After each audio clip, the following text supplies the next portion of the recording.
राधा राधा राधा राधा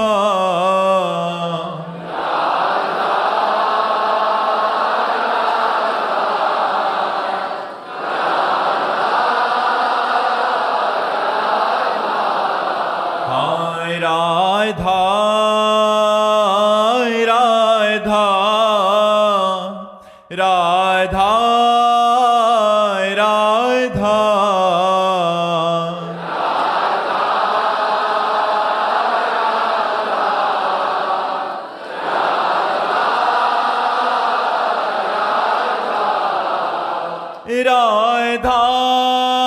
राधा राधा राधा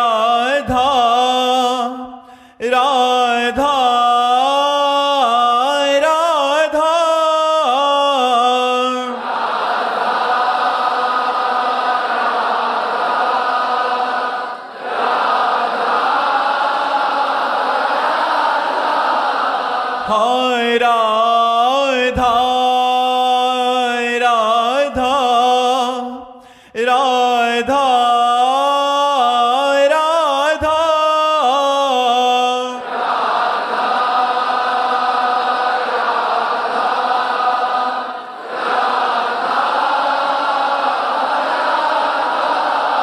हाय राधा राधा राधा राधा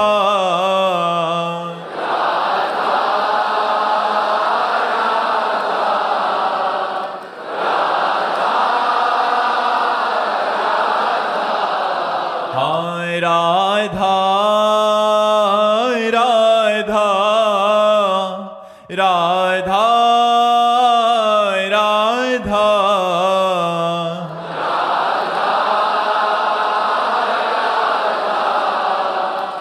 राधा राधा श्री राधा वल्लभ लाल की, समस्त संत हरि भक्तन की, श्री वृंदावन धाम की, सद्गुरुदेव भगवान की। कैप्टन उमेश चौहान जी। राधे राधे महाराज जी। महाराज जी, मैं एक पायलट हूँ महाराज जी। मैंने मतलब घर परिवार छोड़ के पढ़ाई किया, बट अभी कभी मन में ऐसा ख्याल आता है कि मैं इस संसार में क्यों हूँ। कभी पहाड़ों में चले जाऊं, कभी विश्वनाथ जी चले जाऊं, या मथुरा वृंदावन जाके रहने लगूं, या फिर करता है कि माता पिता की सेवा करूं। नहीं, मेरी बात मानो, मेरी प्रार्थना मानो।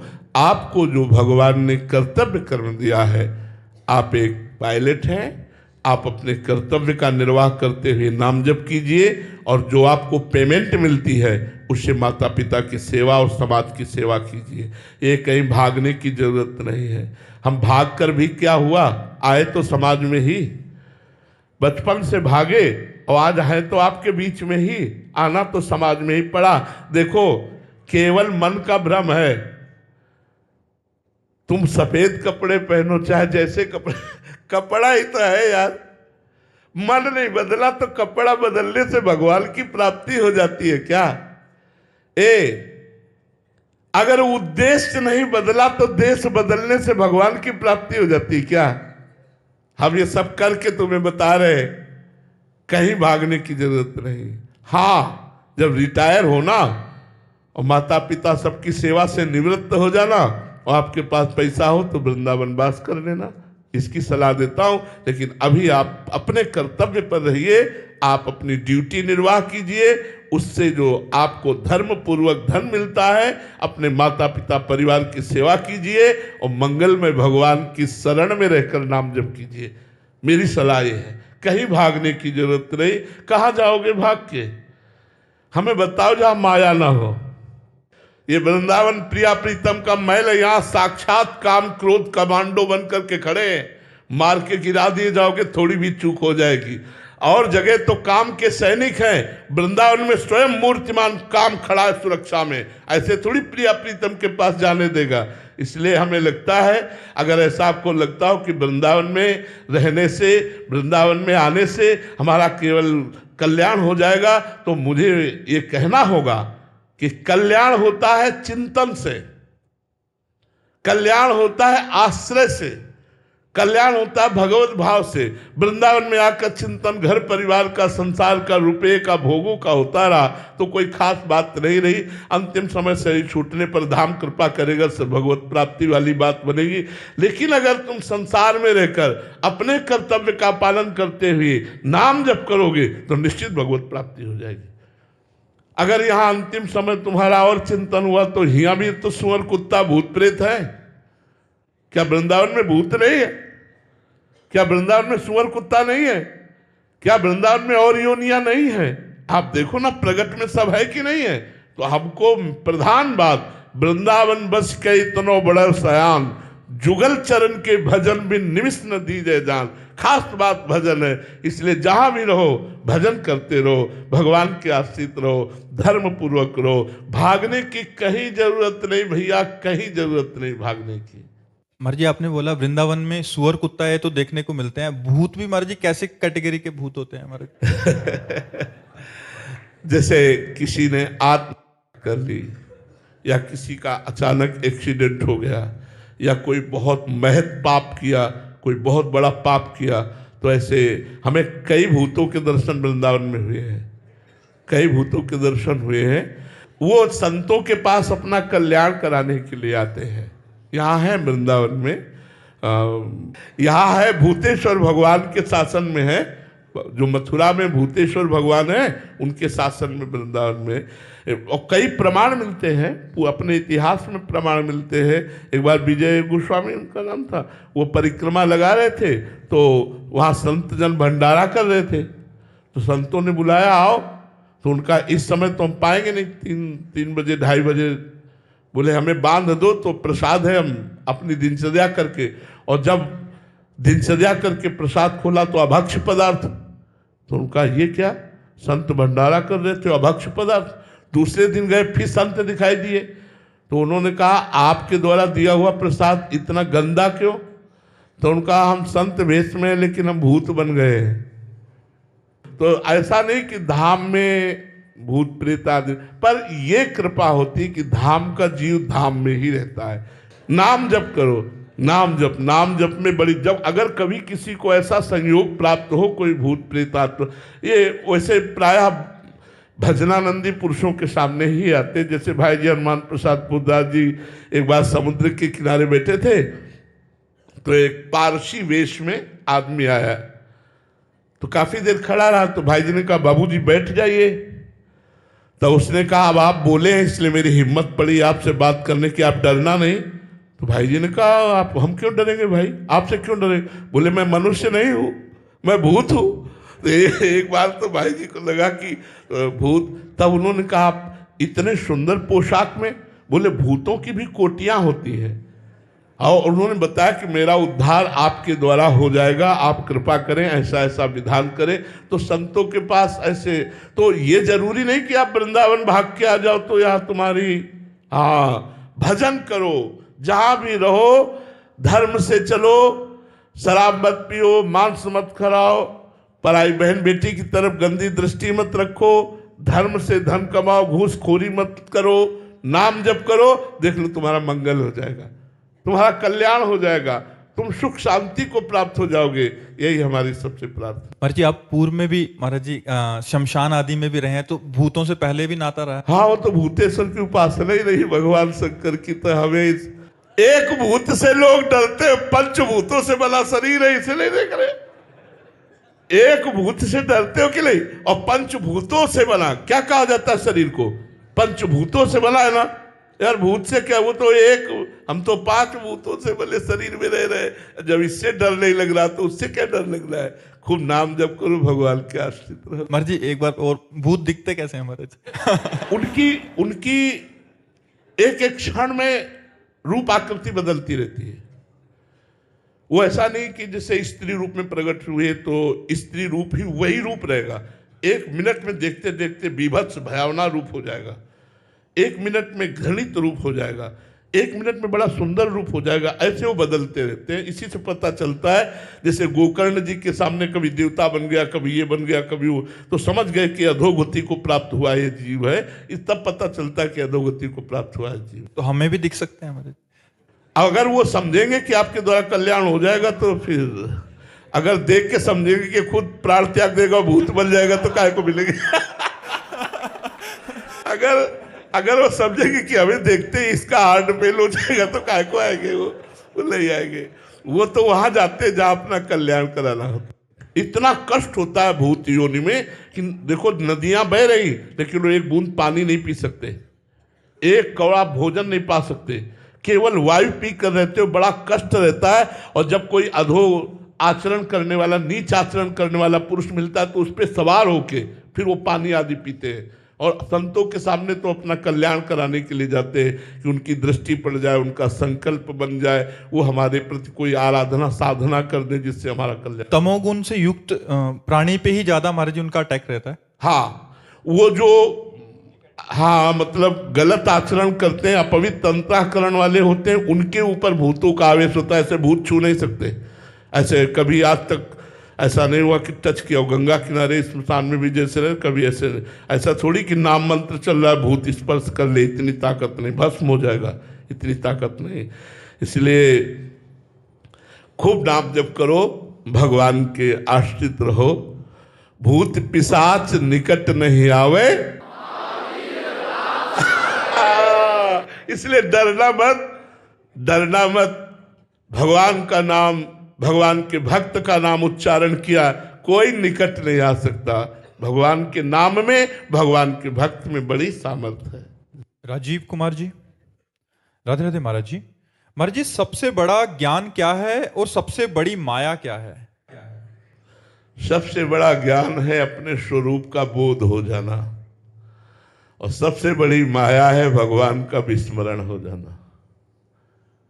भगवान को भूल जाना सबसे बड़ी माया है। माया का सबसे बड़ा प्रभाव है कि सत्य भगवान को छुपा दिया।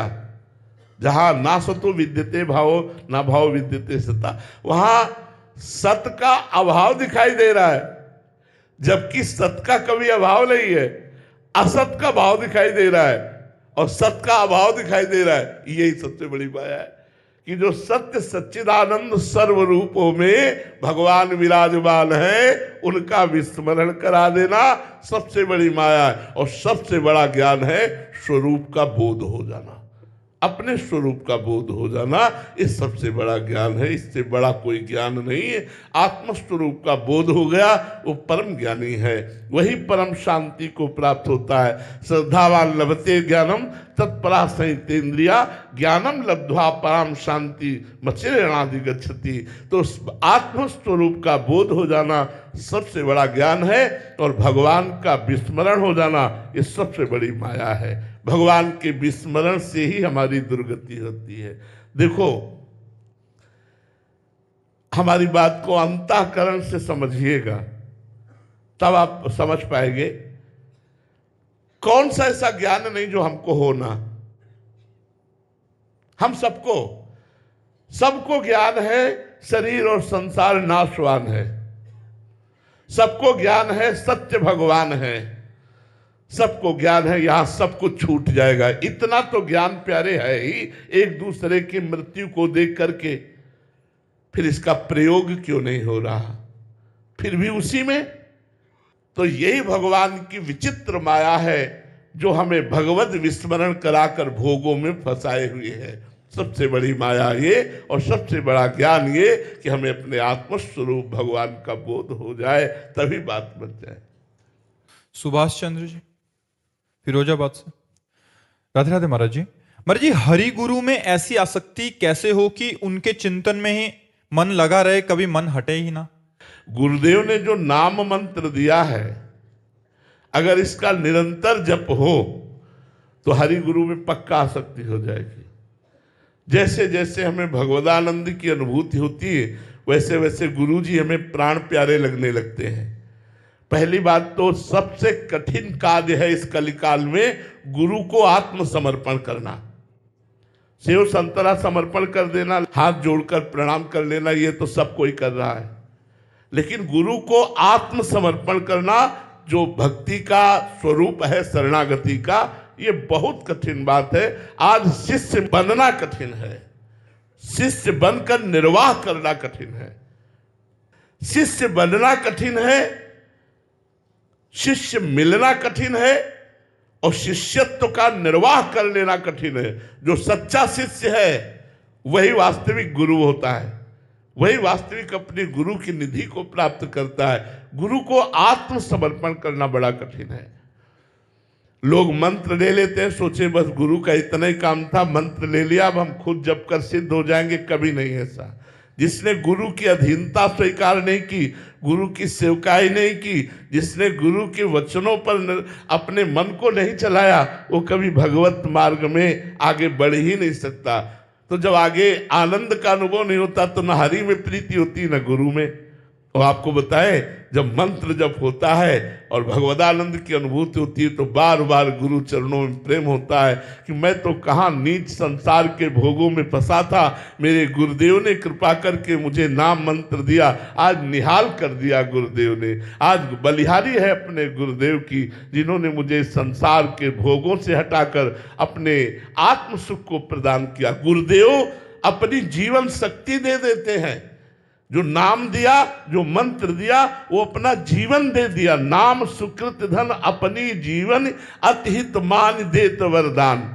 गुरुदेव ने जीवन भर जो जपा वो हमें दे दिया, अब इससे बढ़कर क्या हो सकता है। लेकिन कोई गुरु मंत्र और गुरु नाम का महत्व नहीं समझता। अगर गुरु प्रदत्त, गुरु के श्रीमुख से निकले हुए वाक्य को महामंत्र की तरह स्वीकार करके निरंतर जपा जाए तो गुरुदेव में प्रीति हो जाएगी, हरि में प्रीति हो जाएगी। और गुरुदेव को आत्मसमर्पण करना ही मोक्ष है। मोक्ष मूलम गुरु कृपा।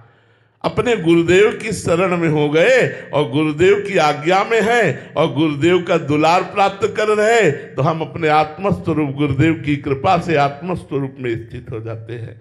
हमें तो गुरु की कृपा के बिना जीवन बिल्कुल बेकार है, ऐसा अनुभव होता है।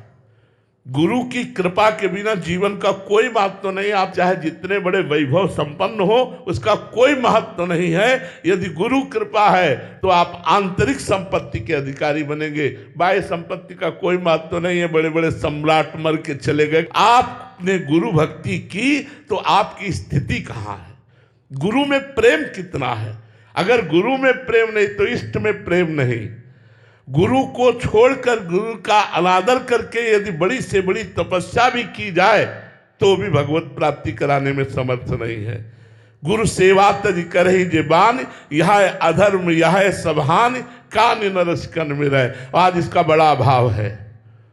आज इसका बड़ा भाव है कि हम गुरु की अवहेलना, गुरु का अनादर प्राय छोटी छोटी बातों में कर देते हैं। बड़ी बात तो बहुत बड़ी बात है। आत्मसमर्पण किए बिना अध्यात्म का प्रकाश नहीं हो सकता।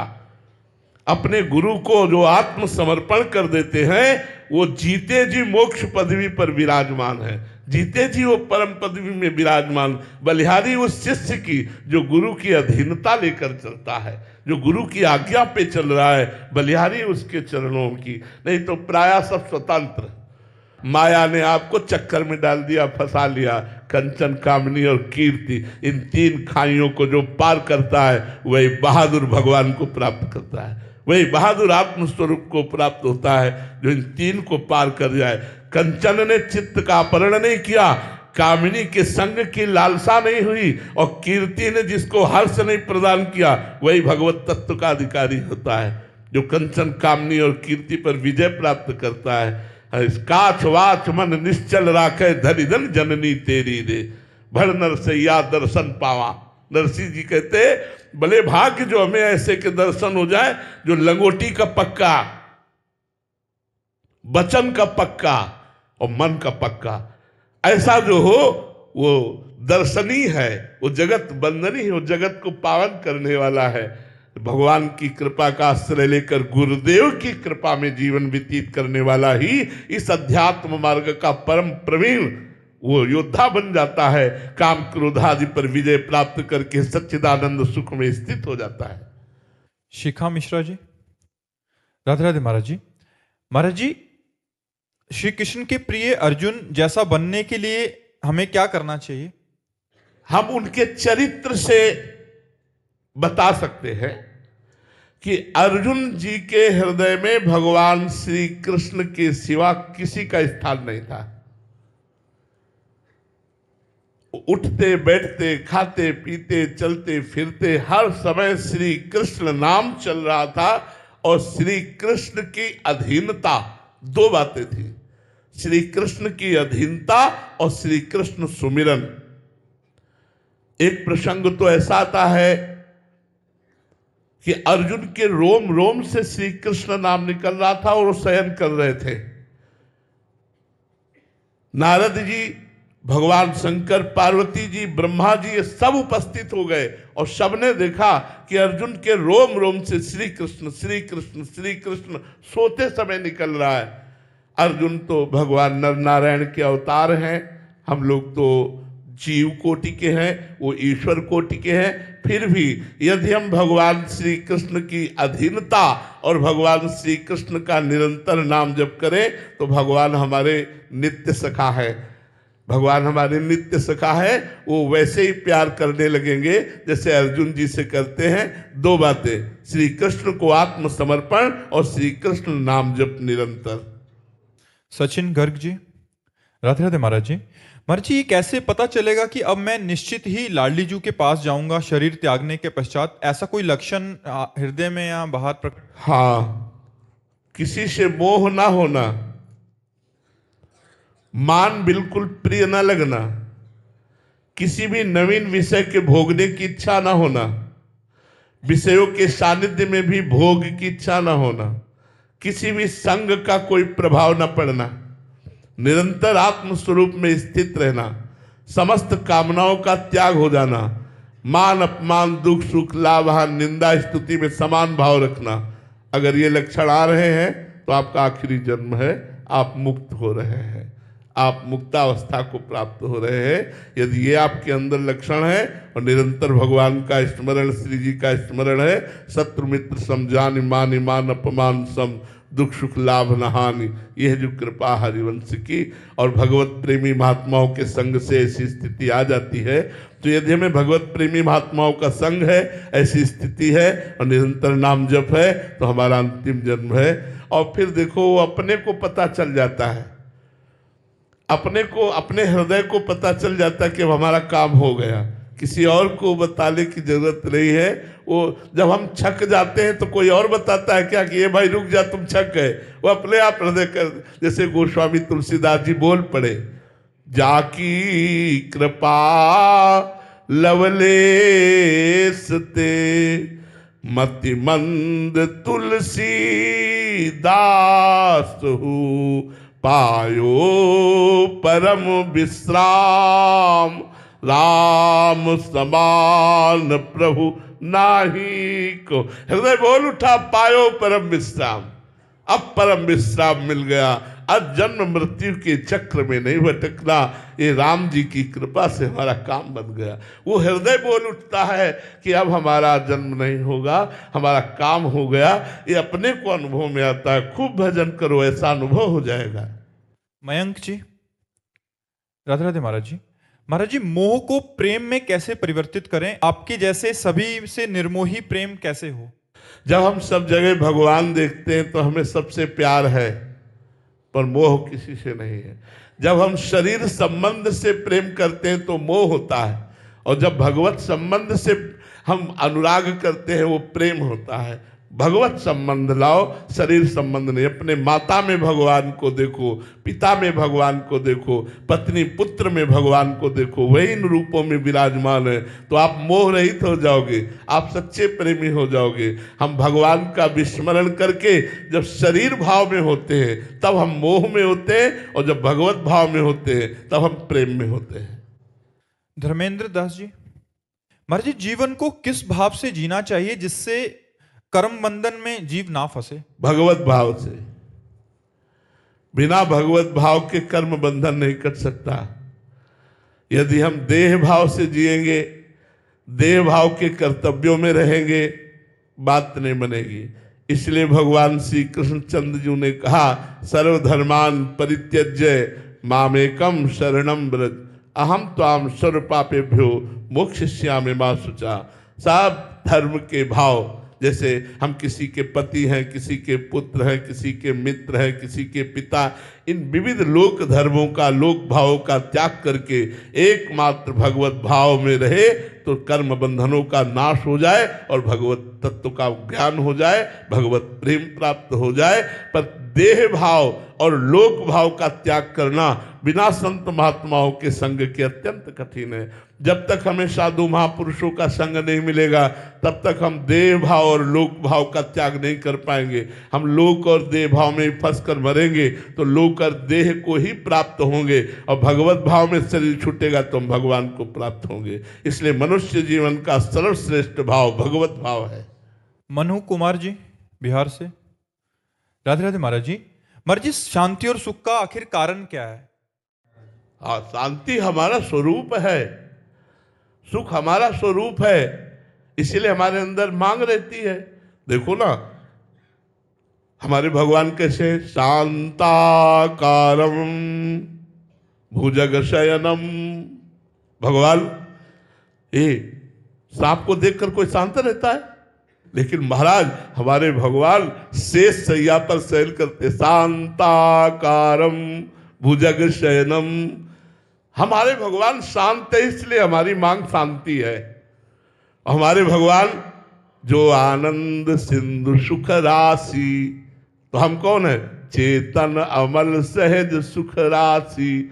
हम भगवान के अंश है, सुख राशि का अंश सुख राशि ही होता है। तो हमारी मांग अखंड सुख है, अखंड शांति है, क्योंकि हम परमात्मा के अंश हैं, हम परमात्मा स्वरूप हैं। हम अपने को भूल गए हैं।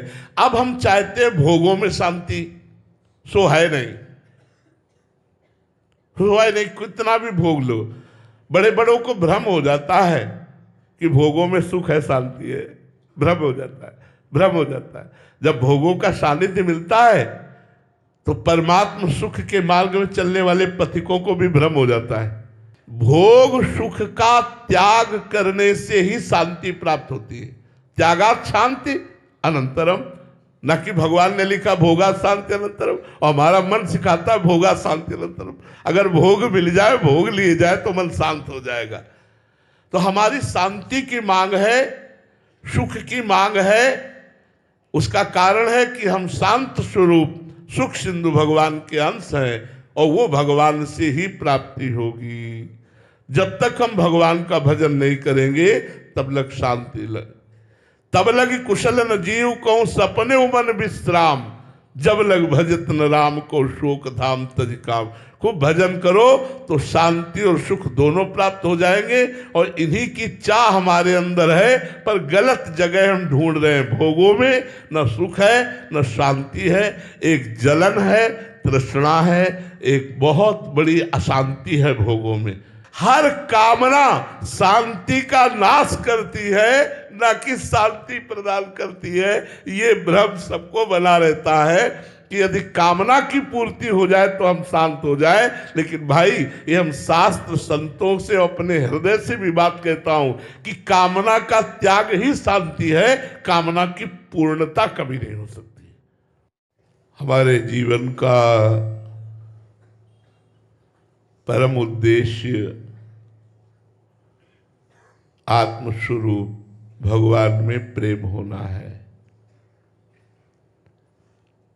इसका केवल भजन से ही पूर्णता का अनुभव हो सकता है, भजन के बिना नहीं।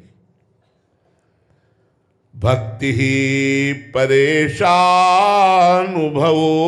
विरक्ति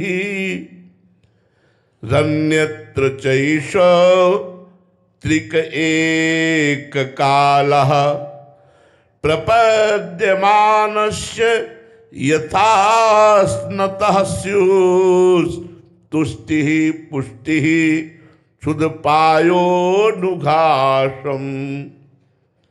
जैसे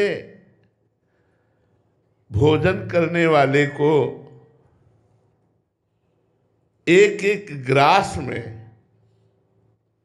तुष्टि अर्थात तृप्ति, पुष्टि अर्थात जीवन शक्ति का संचार, और क्षुधा निवृत्ति अर्थात भूख की निवृत्ति, ये तीनों एक साथ होती जाती है एक एक कवल में।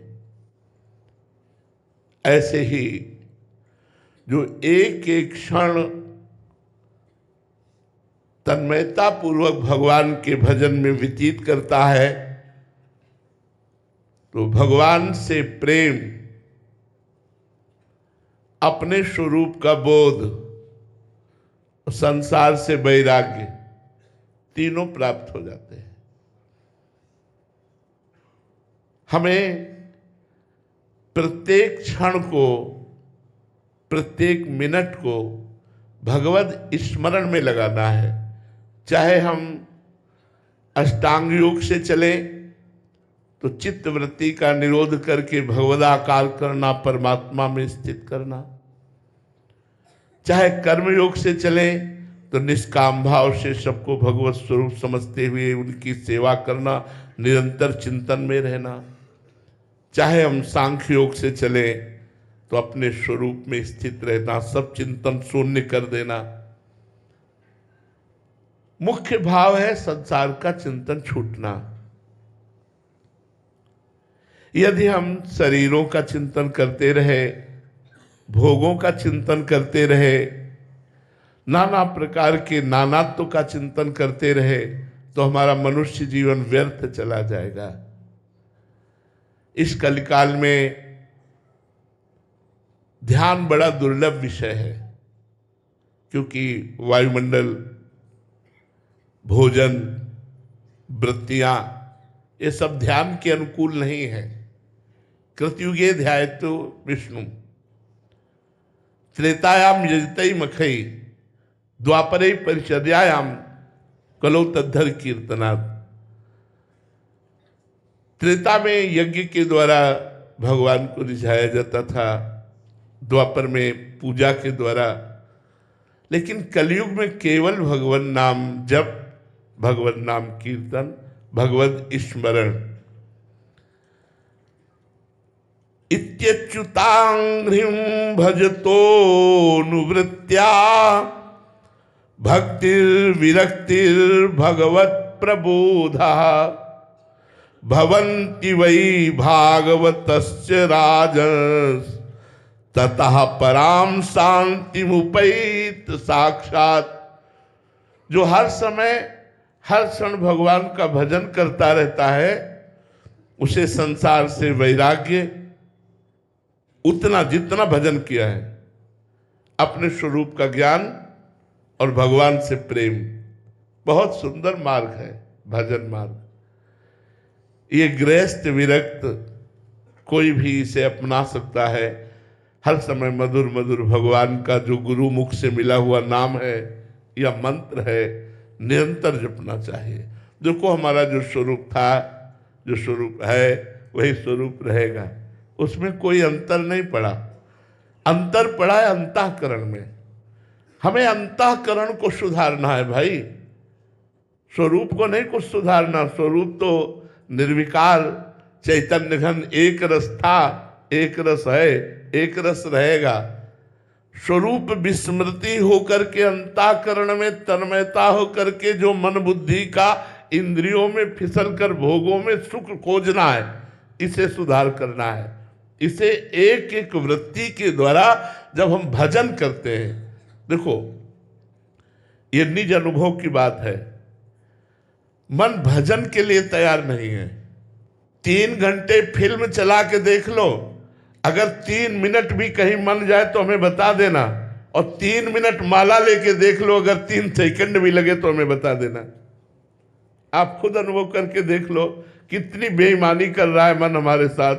ये दुष्ट हमको कितना पतित कर रहा है। हम 3 घंटे संसार के झूठे दृश्य को बिना किसी तरह की विकलता के, बिना किसी तरह की चंचलता के हम 3 घंटे फिल्म देख सकते हैं, लेकिन 3 मिनट माला लेकर 3 सेकंड एकाग्र नहीं हो सकते। इतना बेईमानी हमारे साथ मन कर रहा है। और उस मन से हम इतनी मित्रता किए हैं, वो जो मांग रहा है वही हम कर रहे हैं। इसलिए हमारी सबसे प्रार्थना है, गृहस्थ और विरक्त ये दोनों मार्ग भगवत प्राप्ति के लिए हैं। हमारा ज्ञान, हमारा विवेक इसी बात पर है कि हम हर क्षण भगवान का स्मरण करते रहे। सनक सनंदन सनातन सनत कुमार आदि जैसे महापुरुष हर समय हरिशरणम हरिशरणम हरिशरणम जपते रहते हैं, इसलिए उन्हें काल और माया दोनों स्पर्श नहीं कर पाते। तो हम सबको चाहिए कि भगवान का निरंतर स्मरण करें, इससे हमें लाभ मिलेगा, संसार से वैराग्य, स्वरूप का ज्ञान और भगवान के चरणों में प्रेम। निरंतर भजन करना ही सबसे सार। अब निरंतर भजन करने के लिए हमें भोजन शुद्ध चाहिए। यदि हम इधर उधर का मलिन आहार करेंगे, तमोगुणी रजोगुणी, तो हमारी भजन वाली बात आपको समझ में नहीं आएगी। लोग परेशान है, ए भाई तुम जितना चाहते हो उससे अधिक तुम्हें मिल जाएगा अगर नाम जप करोगे तो। नाम वो धन है कि तुम जो चाहोगे, जितना चाहोगे उससे अधिक मिल जाएगा। आप करके देख लो, थोड़ा समय इंतजार करो जिससे तुम्हारे पाप नष्ट हो जाए। पूर्व में जो हमारे पाप कर्म बन गए हैं, जो हमें बाधा पहुंचाने के लिए तत्पर है, नाम भगवान उनका नाश कर दे, फिर इसके बाद देखो आपको कितना सुख मिलता है। इसलिए सबसे प्रार्थना है, प्रत्येक क्षण प्रत्येक मिनट राधा राधा, कृष्ण कृष्ण, हरि हरि, शिव शिव, जो गुरुदेव ने नाम दिया हो, जो मंत्र दिया हो, हर समय जपो। इससे बढ़कर के कोई लाभ नहीं है जी। आदित्य गौर जी, राधे राधे महाराज जी। महाराज जी, गुरु आज्ञा का कभी उल्लंघन ना हो, ऐसा शिष्य को क्या करना चाहिए? पहले महात्म बुद्धि गुरु में करनी चाहिए और क्यों में वो छोड़ देना चाहिए। गुरु के वाक्य पर प्रश्न नहीं होना चाहिए, जैसा वो बोले वैसा हमें कर देना चाहिए, तो हमारी अधीनता होती चली जाएगी। और गुरु के वाक्य भगवत प्राप्ति कराने में समर्थ है, चाहे वो जैसे भी वाक्य हो।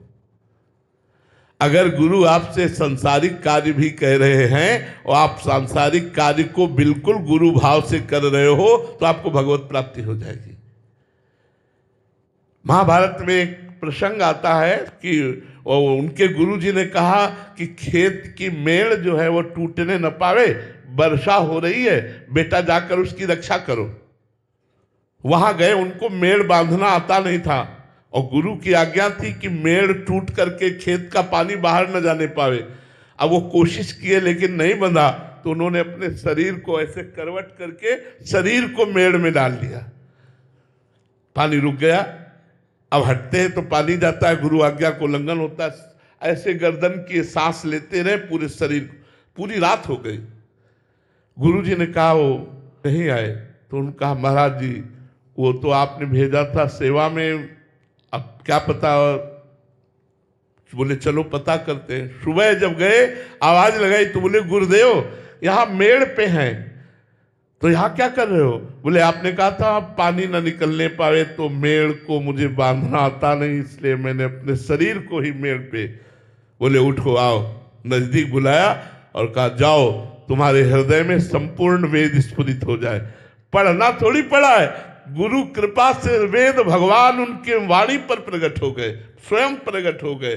गुरु सेवा, गुरु अधीनता बहुत बड़ी बात है।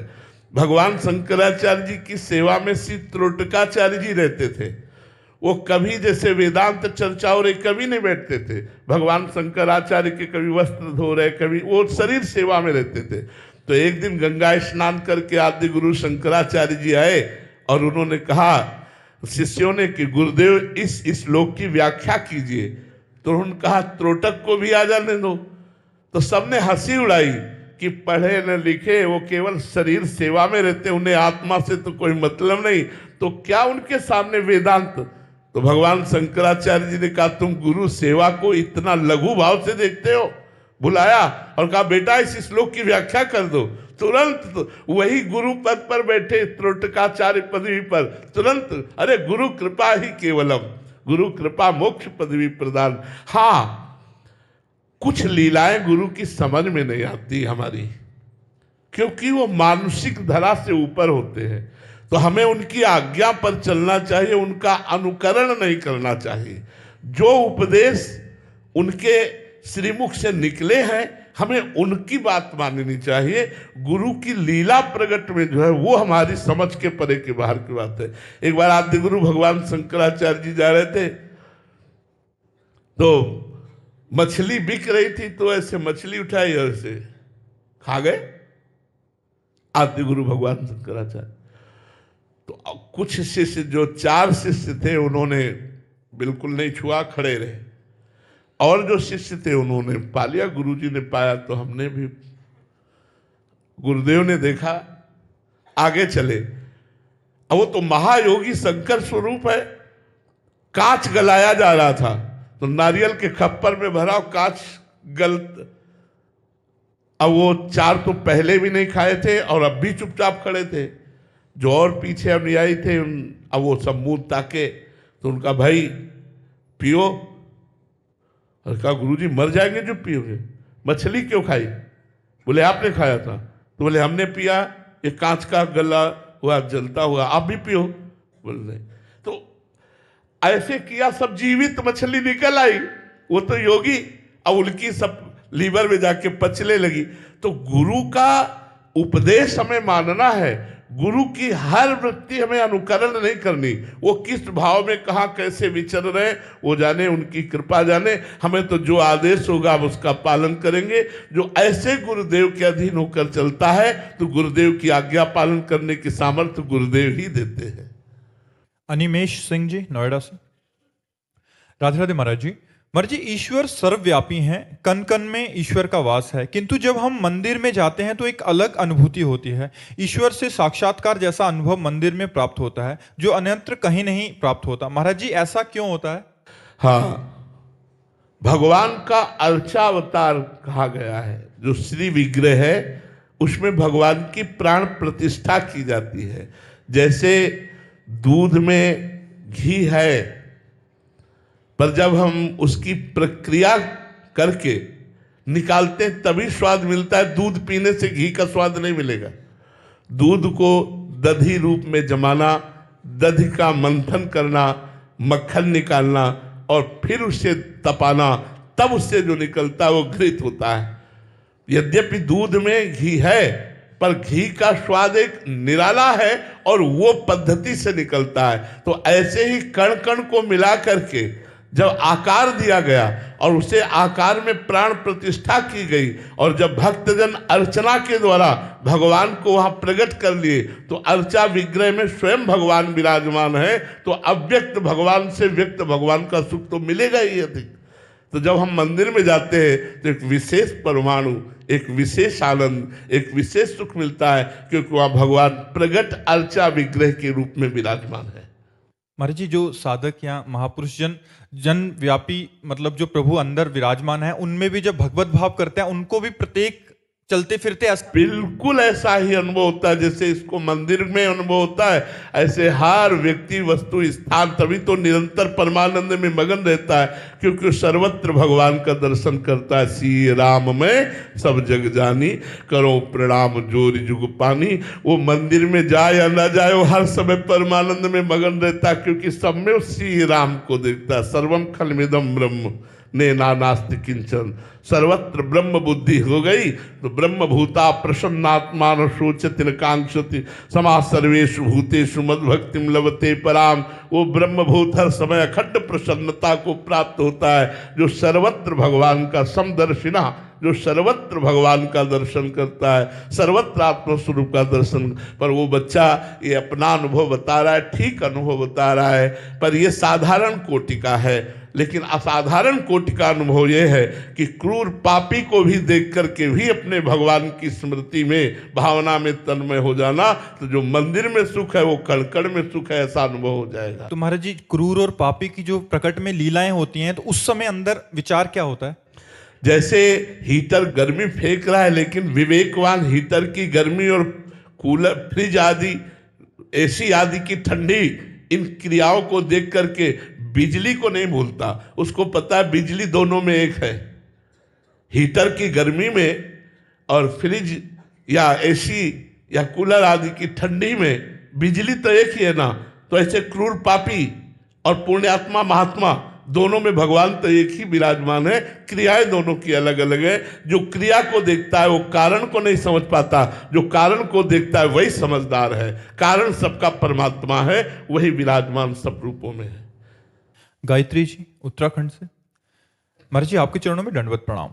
गुरुदेव, भगवत प्राप्ति और प्रेम प्राप्ति में कुछ फर्क है क्या? भगवत प्राप्ति में मोक्ष भी आता है, सारिष्ट सामीप्य सायुज्य एकत्व आदि, लेकिन प्रेम में एक दुर्लभता है।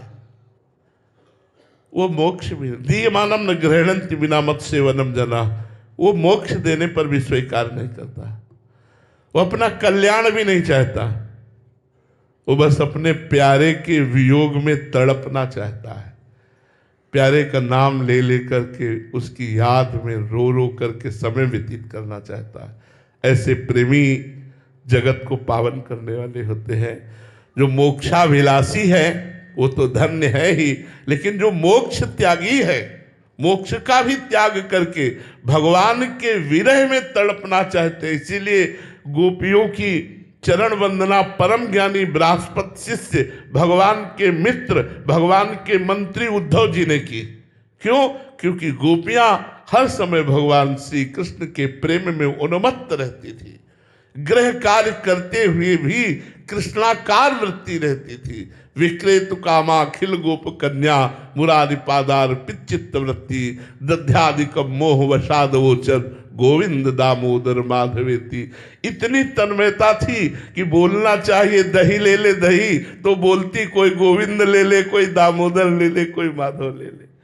भगवत प्रेम अत्यंत दुर्लभ वस्तु है। भगवान से यही प्रार्थना करनी चाहिए कि प्रभु मुझे अपने चरणों का प्रेम प्रदान कीजिए, अपने नाम का प्रेम प्रदान कीजिए, अपने धाम का प्रेम प्रदान कीजिए, अपने रूप का प्रेम प्रदान कीजिए। और मैं कभी मोक्ष या कल्याण नहीं चाहता। प्रभु यत्र यत्र मम जन्म कर्म भी नारके परमे पदे थवा राधिका रत निकुंज मंडली तत्र तत्र हृदय में विराजताम। चाहे मुझे नरक में रखो, चाहे परम पद में, मुझे कोई परवाह नहीं, पर स्वामी आपका स्मरण, आपकी रूप माधुरी, आपकी लीला माधुरी का चिंतन करके मेरे आंसू बहते रहे, यही मेरे जीवन की लालसा है। प्रेम अत्यंत दुर्लभ वस्तु है। श्री राधा वल्लभ लाल की।